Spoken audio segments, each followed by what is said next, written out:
ನಾನು ಈಗ ನಿಮ್ಮನ್ನೆಲ್ಲ ಇಲ್ಲಿ ಕುಂದ್ರಿಸಿರೋದು ಯಾಕೆ ಅಂತ ಗೊತ್ತಿದೆಯಾ? ನಾನು ಈಗ ನಿಮಗೆ ಈ HIV AIDS ಕಾಯಿಲೆ ಬಗ್ಗೆ ಸರಿಯಾದ ತಿಳುವಳಿಕೆ ಕೊಡ್ತೀನಿ, ತಿಳಿಯುತ್ತಾ?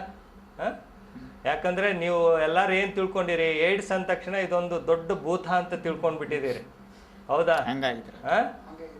ಹೌದಲ್ಲ? ಈ HIV ಬಂದರೆ ಈ ರೋಗಕ್ಕೆ ಔಷಧಿ ಇಲ್ಲ, ಗುಳಿಗೆ ಇಲ್ಲ ಅಂತ ಪ್ರಚಾರ ಮಾಡ್ತಾ ಇದ್ದಾರೆ, ಹೌದಾ? HIV AIDS ಕಾಯಿಲೆ ಬಂದರೆ ಸಾವು ಖಚಿತ, ಅದಕ್ಕೆ ಬರ್ದಂಗೆ ನೋಡ್ಕೊಳ್ಳಿ, ನಿರೋಧ ಬಳಸಿ ಅಂತ ಹೀಗೆಲ್ಲ ಪ್ರಚಾರ ಮಾಡ್ತಾ ಇದ್ದಾರೆ. ಹಾಗಾಗ್ಬಿಟ್ಟು ನೀವೇನು ತಿಳ್ಕೊಂಡಿರಿ, HIV ಅಂದ ತಕ್ಷಣ ಅದಕ್ಕೆ ಔಷಧಿ ಇಲ್ಲ, ಗುಳಿಗೆ ಇಲ್ಲ ಅಂದ ತಕ್ಷಣ ನಾವು ಸತ್ತೋಗ್ತೀವಿ ಅಂತ ಹೆದರಿಕೆಯಿಂದ ನೀವು ಅದೊಂದು ದೊಡ್ಡ ಭೂತ ಅಂತ ತಿಳಿದು ಹೆದರಿ ಸಾಯೋದೇ ಜಾಸ್ತಿ ಆಗ್ಬಿಟ್ಟಿದೆ. ಗೊತ್ತಿಲ್ಲ ಹೇಗೆ ಬರುತ್ತಪ್ಪ ಏನದು ಯಾವತ್ತಾದರೂ ಕೇಳಿದ್ರ? ನೀವು ಯಾರಾದರೂ ಹೇಳಿದ್ರ? ನಿಮಗೆ ಗೊತ್ತಿಲ್ಲ.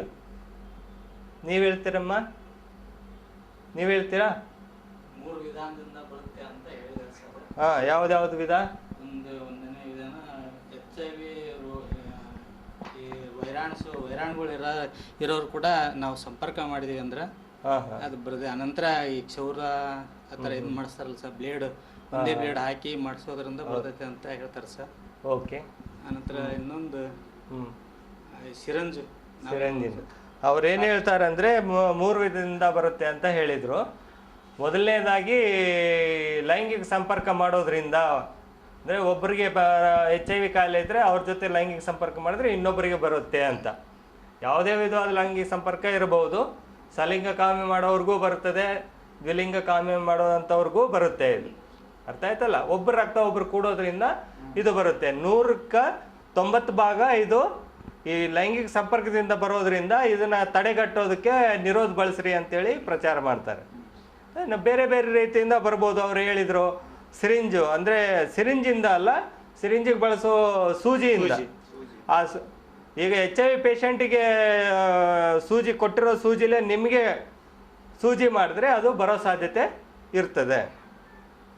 ಅರ್ಥ ಆಯ್ತಲ್ಲ? ಅದು ಬಿಟ್ಟರೆ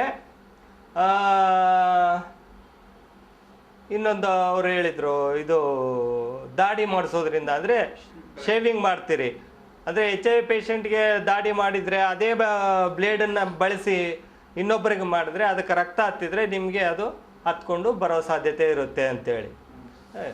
ಇದೊಂದೇ ಅಲ್ಲ, ಇನ್ನು ಬೇರೆ ಬೇರೆ ರೀತಿಯಿಂದ ಬರುತ್ತೆ ಇದು.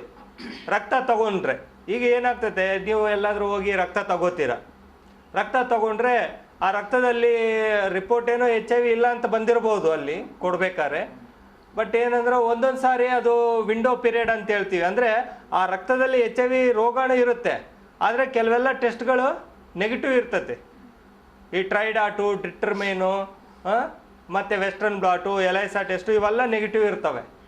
ಆ ಟೈಮಲ್ಲಿ ಆ ರಕ್ತನ ನಾವು ಕೊಟ್ಬಿಟ್ರೆ ಅದರಿಂದನೂ HIV ಬರಬಹುದು.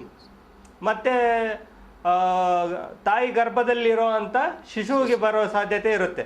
ಅಂದರೆ 100ಕ್ಕೆ 100 ಭಾಗ ಬರಬೇಕಂತೇನಿಲ್ಲ, 100ರಲ್ಲಿ 30 ಮಕ್ಕಳಿಗೆ ಬರೋ ಸಾಧ್ಯತೆ ಇರುತ್ತದೆ, ಅದು ಬೇರೆ. ಇನ್ನು ಏನಂದರೆ ನೀವು ಹಚ್ಚೆ ಹಾಕಿಸ್ತೀರಲ್ಲ, ಹಚ್ಚೆ ಹಾಕ್ಸೋದ್ರಿಂದನೂ ಈ HIV ಬರ್ಬೋದು. ಯಾಕಂದರೆ ನೀವು ನೋಡೋ ಪ್ರಕಾರ ಏನಂದರೆ ಹಚ್ಚೆ ಹಾಕ್ಸೋರು ಒಂದು 5-6 ಜನನ ಒಮ್ಮೆಗೆ ಕುಂದಿರಿಸಿ ಎಲ್ಲರಿಗೂ ಒಂದೇ ಸೂಜಿ ಬಳಸಿ ಅದು ಹಚ್ಚೆ ಬೊಟ್ಟು ಹಾಕ್ತಾರೆ. ಅವಾಗ ಒಬ್ಬರಿಗಿದ್ರೆ ಅದು ರಕ್ತ ಹತ್ತಿರುತ್ತೆ, ಇನ್ನೊಬ್ರಿಗೂ ಬರೋ ಸಾಧ್ಯತೆ ಇರ್ತೈತಿ. ಅರ್ಥ ಆಯ್ತಾ? ಮತ್ತು ಇನ್ನು ಬೇರೆ ಬೇರೆ ರೀತಿ ಅಂದರೆ ಈಗ ಡಾಕ್ಟ್ರುಗಳಿಗೆ ಮತ್ತು ನರ್ಸ್ಗಳಿಗೆ, ಇನ್ನು ಮತ್ತು ಲ್ಯಾಬ್ರೇಟ್ರಿಯಲ್ಲಿ ಕೆಲಸ ಮಾಡೋರಿಗೆ, ಅವರು ರಕ್ತ ತಗೊಂಡು ಕೆಲಸ ಮಾಡ್ತಿರ್ತಾರೆ, ಅಥವಾ ಸೂಜಿಲೆ ಚುಚ್ಕೊಂಡಾಗ ಹಂಗೆಲ್ಲ ಬರೋ ಸಾಧ್ಯತೆ ಇರುತ್ತೆ, ಅದು ಬೇರೆ ವಿಚಾರ. ಆದರೆ ನಮ್ಮ ಮುಖ್ಯವಾಗಿ ಏನಪ್ಪ ಅಂದರೆ ಈ HIV ಅನ್ನೋದು ಒಬ್ಬರ ರಕ್ತ ಇನ್ನೊಬ್ಬರಿಗೆ ಸೇರೋದ್ರಿಂದ ಬರುತ್ತೆ ಅಂತೇಳಿ, ಆಯ್ತಲ್ಲ? ನಿಮಗೇನಪ್ಪ ಅಂದರೆ ಇದು HIV ಬಂದ ತಕ್ಷಣ ನಾವು ಸತ್ತೋಗ್ತೀವಿ ಅನ್ನೋ ಹೆದರಿಕೆನೇ ಜಾಸ್ತಿ. ಆದರೆ ಅದು ಏನು ಮಾಡುತ್ತೆ ಅನ್ನೋದು ನಿಮಗೇನು ಗೊತ್ತಿಲ್ಲ. ಅದು ನಿಮ್ಮ ಆ ಟೆಸ್ಟ್ ನಿಮ್ಗೆ ಯಾಕೆ ಮಾಡಿದರು? ನೀವು ಆಪ್ರೇಷನ್ಗೆ ಹೋದಾಗ ಮಾಡಿದರು, ಹೌದಾ? ಅಂದರೆ ನೀವು ಗರ್ಭಕೋಶದ ಪ್ರಾಬ್ಲಮ್ ಇರೋದ್ರಿಂದ ಆ ಗರ್ಭಕೋಶ ತೆಗೆಸ್ಬೇಕು ಅಂತ ಆಪ್ರೇಷನ್ ಮಾಡೋಕ್ಕೆ ಹೋಗಿದ್ದಕ್ಕೆ ಅವರು ಟೆಸ್ಟ್ ಮಾಡಿದರು. ಆದರೆ ಬೇರೆ ಯಾವುದೂ ತ್ರಾಸಿಲ್ಲ ನಿಮಗೆ. ಆವಾಗ ಗೊತ್ತಾಯ್ತು ನಿಮಗೆ HIV ಇದೆ ಅಂತೇಳಿ, ಹೌದಲ್ಲ? ನಿಮ್ಗೆ ಏನು ಅನಿಸಿತ್ತು? ನಿಮ್ಗೆ HIV ಇದೆ ಅಂತ ಹೇಳಿದ ತಕ್ಷಣ ಏನೂ ಅನಿಸ್ಲಿಲ್ಲ, ಹೆದರಿಕೆ ಆಗಲಿಲ್ಲ. ಹೆದರಿಕೆ ಆಯ್ತಾ? ಅಯ್ಯೋ ನನಗೆ HIV ಐತೆ ಅಂತೇಳಿ. ಸಾಕಷ್ಟು ಜನ ಏನು ಮಾಡ್ತಾರೆ ಅಂದರೆ, ನಿಮ್ಗೇನಾದರೂ ಅನಿಸುತ್ತೇನ್ರಿ HIV ಐತೆ ಅಂತ ಹೇಳಿದ ತಕ್ಷಣ? ಯಾರು ಹೇಳೇ ಇಲ್ಲ. ನಿಮ್ಗಿನ್ನೂ ಗೊತ್ತಿಲ್ಲ, ನಿಮ್ಮ ಜೊತೆಯಲ್ಲಿ ಬಂದವ್ರು ಹಂಗೆ ಹೇಳ್ದಂಗೆ ಕರ್ಕೊಂಡು ಬಂದ್ಬಿಟ್ಟಿದ್ದಾರೆ. ಹಾ, ಅವ್ರು ಯಾಕೆ ಹೇಳಿಲ್ಲ ನೀವು? ಅಲ್ರಿ, ನಮಗೆ ಅದು ಇರೋದು ಇದು ಅಲ್ರಿ, ಇದು ವಾಂತಿ. ಆಯ್ತು, ಪರವಾಗಿಲ್ಲ. ಈಗ ಏನಂದ್ರೆ, ಈ HIV ರೋಗಾಣು ಏನಿದೆ ಅಲ್ಲ, ಅದು ನೇರವಾಗಿ ಮನುಷ್ಯನಿಗೆ ಏನೂ ಮಾಡೋದಿಲ್ಲ. ಅರ್ಥ ಆಯ್ತಲ್ಲ? 100ರಲ್ಲಿ ಒಂದು 5% 10% ಜನಕ್ಕೆ ಜ್ವರ ಬರ್ಬೋದು, ನೆಗಡಿ ಬರ್ಬೋದು, ಮೈಕೈ ನೋವು ಬರ್ಬೋದು, ಮೈ ಮೇಲೆ ಸಣ್ಣ ಸಣ್ಣ ಗುಳ್ಳೆ ಬರ್ಬೋದು, ಹಿಂಗೆ ಆಗ್ತದೆ 5-10% ಜನಕ್ಕೆ. ಉಳಿದ 80-90% ಮಂದಿಗೆ ಏನೂ ಆಗೋದಿಲ್ಲ. ಈ 5% ಜನನು ಏನಂತಾರೆ, ಹೋಗಿ ಬಂದಿರ್ತಾರೆ 5ನೇ ದಿವಸಕ್ಕೋ 10 ದಿವಸಕ್ಕೋ ಅದು ಮೈಕೈ ನೋವು ಜ್ವರ ಬಂದಾಗ ಡಾಕ್ಟ್ರಿಗೆ ಹೋಗಿ ಜ್ವರ ಬಂದಿದ್ರಿ ಮೈಕೈ ನೋವು ಅಂತ ಹೇಳ್ತಾರೆ. ಅವ್ರೇನು ನಾವು ಹೊರಗೆ ಹೋಗಿ ಬಂದೀವಿ ಮೈಕೈ ನೋವು ಜ್ವರ ಬಂದಿದೆ ಅಂತ ಹೇಳ್ತಾರ? ಹೇಳೋದಿಲ್ಲ. ಡಾಕ್ಟ್ರ್ ಯಾವುದೋ ಗುಳಿಗೆ ಕೊಡ್ತಾರ, ಅದನ್ನು ಸರಿ ಹೋಗ್ತೈತೆ, ಆಮೇಲೆ ಅವನು ಮರ್ತೋಗ್ತಾನೆ ನನಗೆ ಅದು ಹೊರಗೆ ಹೋಗಿದ್ದೆ ಇಂಥ ದಿನ ಅಂತೇಳಿ. ಆಯ್ತಲ್ಲ? ಯಾಕಂದರೆ HIV ಅನ್ನೋದು ಬಿಟ್ಟರೆ ಬೇರೆ ಸಾಕಷ್ಟು ರೋಗಗಳು ಬರುತ್ತೆ ಈ ಲೈಂಗಿಕ ಸಂಪರ್ಕ ಮಾಡೋದ್ರಿಂದ. ಅರ್ಥ ಆಯ್ತಲ್ಲ? ಆ ರೋಗಗಳು ಹೆಂಗಪ್ಪ ಅಂದರೆ, ನೀವು ಹೊರಗೆ ಹೋಗಿ ಬಂದ ತಕ್ಷಣ 2ನೇ ದಿವಸಕ್ಕೆ 10 ದಿವಸಕ್ಕೆ 21 ದಿವಸಕ್ಕೆ ಹೀಗೆ ಒಂದೊಂದು ರೋಗ ಚಾಲು ಆಗಿಬಿಡ್ತಾವೆ. ಒಂದಕ್ಕೆ ಹೋದರೆ ಉರಿಯೋದು, ಬಗ